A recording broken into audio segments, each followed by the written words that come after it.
Have you ever wondered how many dreams died at the altar of an unchecked ego? How many empires crumbled not because of enemies without, but because of the arrogance within? There is a chilling truth that echoes through history. It is not always the weak who fail, but the strong who think they cannot fall. Today, we re-exploring Ego is the Enemy by Ryan Holiday, a book that is part philosophy, part cautionary tale, and entirely a mirror held up to our most dangerous adversary, ourselves. Holiday doesn't just write a self-help manual. He crafts a relentless dissection of the toxic force that has ruined careers, poisoned relationships, and led the most talented among us to their downfall. He draws on history's most triumphant and tragic figures, offering a brutally honest map for anyone who dares to conquer their own ego. But this book is more than a warning. It's a promise that humility, discipline, and purpose can free us from the prison of our own self-importance. That we can achieve not only success, but the rarer prize of staying grounded while holding it. If you've ever felt that restless urge for greatness or sensed the quiet danger of your own pride, this is a story worth listening to. A story that just might save you from yourself. The enemy isn't out there, doesn't wear a uniform or speak in foreign tongues. It doesn't march through cities or steal what we own.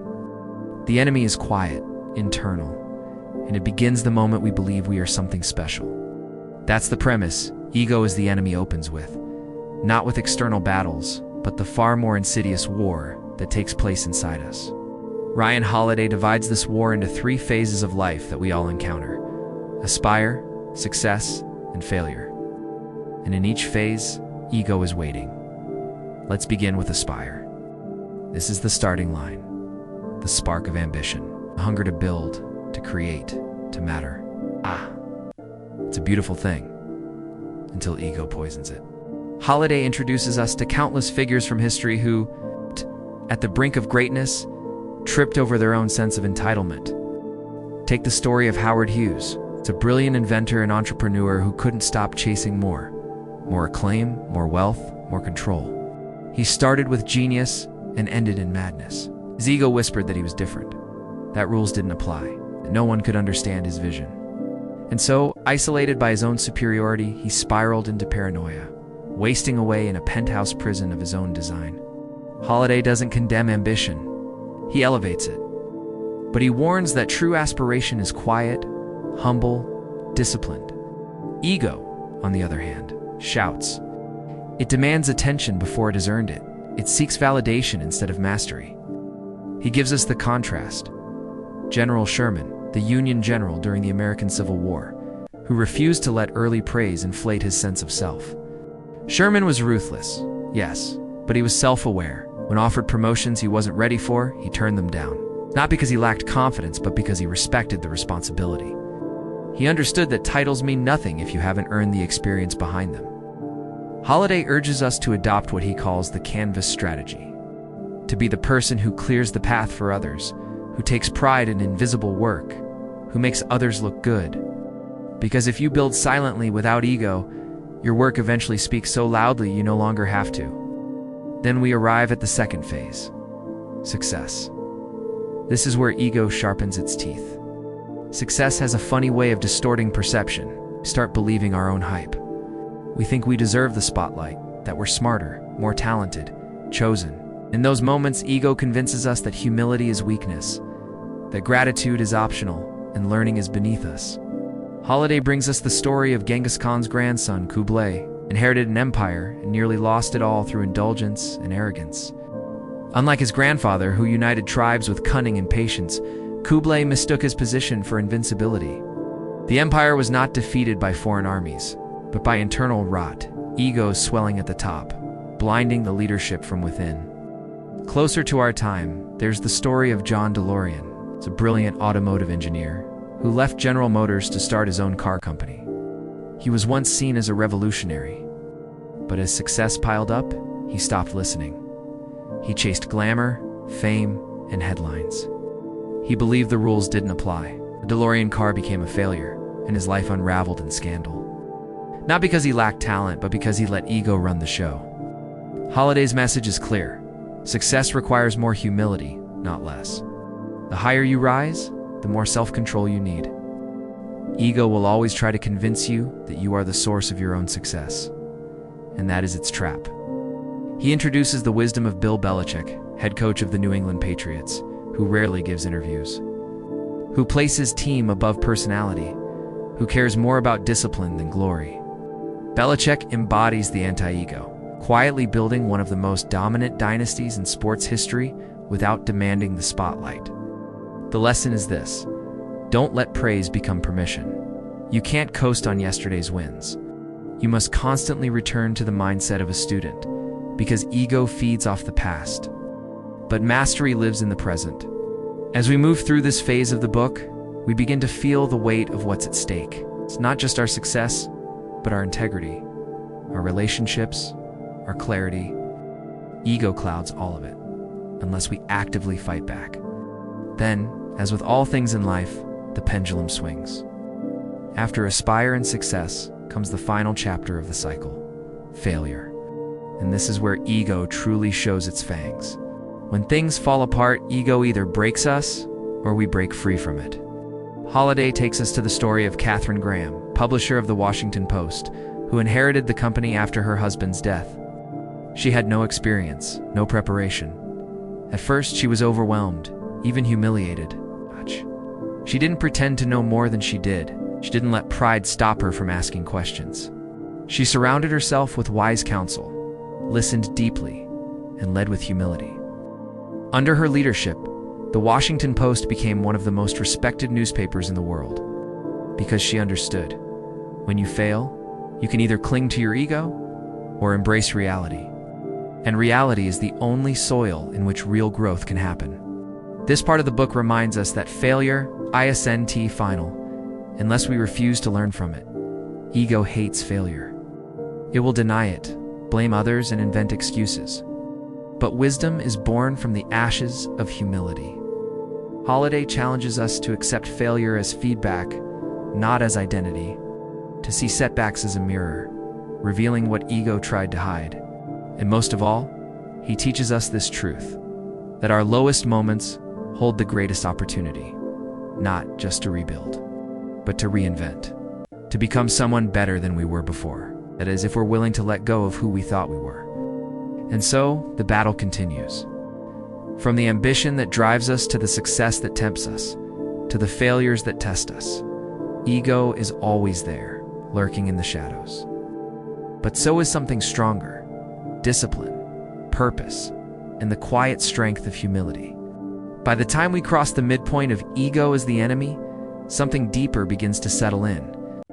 This isn't just a battle plan for ambition. It's a survival guide for the soul. Because ego doesn't just distort our journey, it devours it. And for those who don't master themselves, ego becomes the very force that erases everything they've worked for. In the second half of the book, Ryan Holiday digs deeper into the wreckage, not with pity, but with precision. He dissects the moments when good men and women fell apart because they mistook applause for immortality. He brings up Lance Armstrong, the once beloved cyclist, whose rise was as legendary as his fall was catastrophic. Fueled by unmatched determination and talent, Armstrong conquered cancer, won multiple Tour de France titles, and became a global icon. But beneath the triumph was something darker: a need to dominate, to control, to be seen as untouchable. Ego whispered that he couldn't be questioned. And so, when the doping allegations surfaced, instead of accountability, Armstrong chose deception. Lawsuits, threats, lies, all to protect an illusion. Eventually, the truth surfaced, and the legacy crumbled. Not because of weakness, but because ego demanded he be invincible. The lesson: when your identity is tied to winning at all costs, losing becomes unbearable, and you'll do anything to avoid it, even if it means losing your soul. But there's another way. Holiday introduces us to Angela Merkel, the Chancellor of Germany, known for her calm demeanor, her deliberate thinking, and her refusal to make decisions based on ego or emotion. Merkel isn't loud, she's not flashy, she doesn't chase headlines, and yet her legacy may prove stronger than any bombastic leader of her era. Why? Because she placed stability over self-interest. She let her work speak. She avoided personal drama and kept her ego in check, even when leading one of the most powerful countries on earth. Holiday isn't saying we need to be invisible. He's saying we must be intentional. That ego craves noise, but purpose lives in silence. In the final chapters, we're brought into the personal. Holiday pulls no punches, speaks of his own experiences, the mistakes he made as a young marketing prodigy, drunk on early success and convinced he was the smartest man in every room. He confesses how ego blinded him to feedback, poisoned his relationships, and nearly destroyed his career. And yet, it was through those humiliations, those painful reckonings, that he finally saw ego for what it was. A parasite that feeds on insecurity, not strength. Through these moments, Holiday offers more than philosophy. He offers proof that ego isn't a trait, it's a temptation. And even the wisest can fall prey if they don't stay vigilant. This part of the book becomes a series of sharpened tools, not just stories, but strategies for ego defense. It reminds us, don't talk too much, do more, detach from outcomes, focus on effort, always remain a student, never stop learning. Don't let victory make you complacent. Don't let failure define you.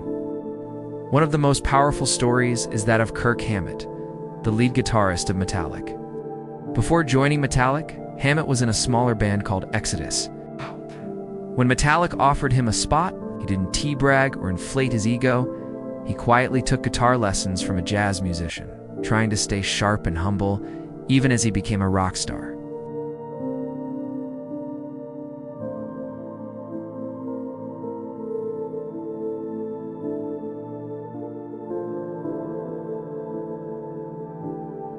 Fear of being forgotten? And the only way to conquer that fear, ISNT with more praise or more followers?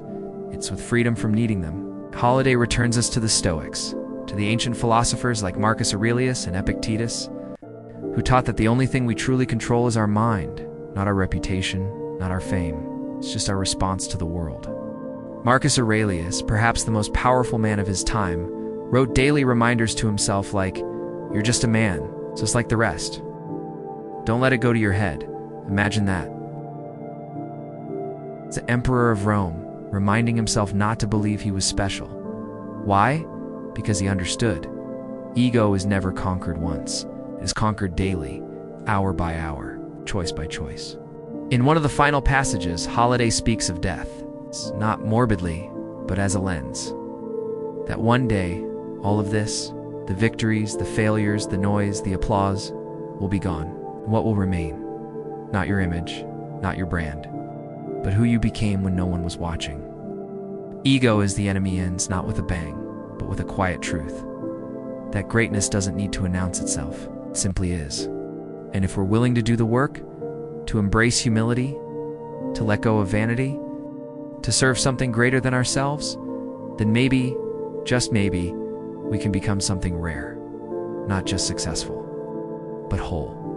What makes ego is the enemy hit so hard. ISNT, just the ideas. It's the people. It's the living, breathing, imperfect humans whose stories reflect our own struggles in stunning clarity. Ryan Holiday doesn't give us cardboard cutouts or mythical figures. He gives us legends and failures, icons and outcasts. Real men and women who stood at the edge of greatness and either rose through humility or collapsed under the weight of ego. Take George Marshall, for example. Quiet yet commanding force behind the US military during World War II. He was offered the opportunity to lead the Allied invasion on DA Day, a moment any ambitious general would dream of. But he turned it down, not because he lacked ambition, but because he believed the mission came before the man. Marshall knew that leadership wasn't about credit, it was about responsibility. He acted with a kind of selfless discipline that ego could never understand. Then there's William Tecumseh Sherman, the general, who never sought headlines, who didn't lust after promotion or status, but who became one of the most respected military minds of his time, precisely because he didn't let ego cloud his vision.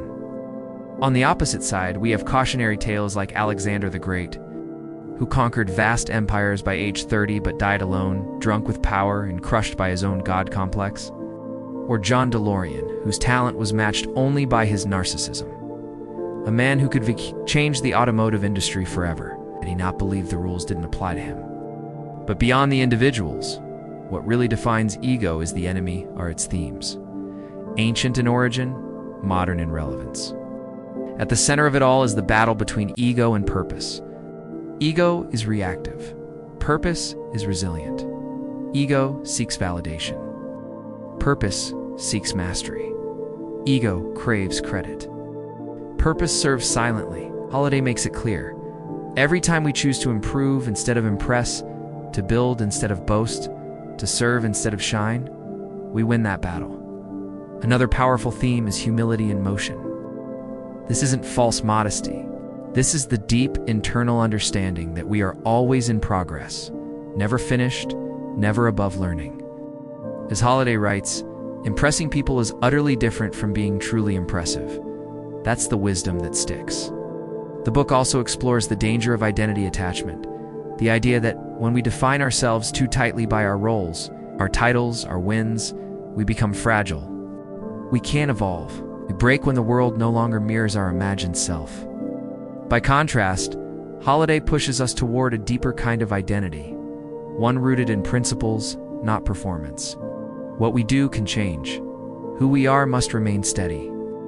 And perhaps the most sobering theme is that of ego as self-sabotage. Though we often think of ego as power, but in reality, ego is insecurity in disguise. It lashes out, it isolates, it blames, and eventually it destroys. But when we recognize it, when we name it, when we challenge it, that's when something amazing happens. We begin to grow. And we finally become worthy of the dreams we've been chasing all along. When you finish Ego is the Enemy, you don't feel triumphant. You feel reflective, humbled, maybe even a little raw, because it's not a book that flatters you. It holds up a mirror, forces you to see the parts of yourself you'd rather hide, the need for validation. It's the hunger for credit, the fear of being ordinary. But in that discomfort lies the gift.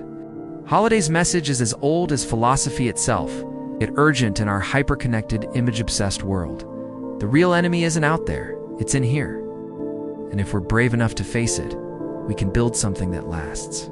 Not just a career, but a character.